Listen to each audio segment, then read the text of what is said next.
great day. Ngayong araw, ito yung ulam namin. Pork buto-buto with sinigang na pork buto-buto with okra and then with eggplant, okay?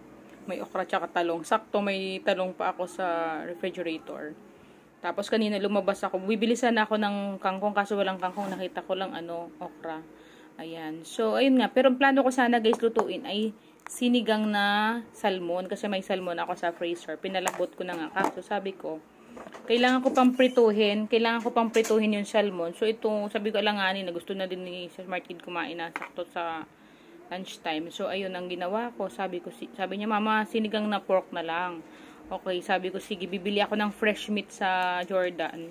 So, ayun, nakabili nga ako, guys. Tapos, bumili ako para sa adobohin ko na meat. Ayan, that time luto na, guys. So, nagre-ready na ako sa video na yan para kami mag-lunch.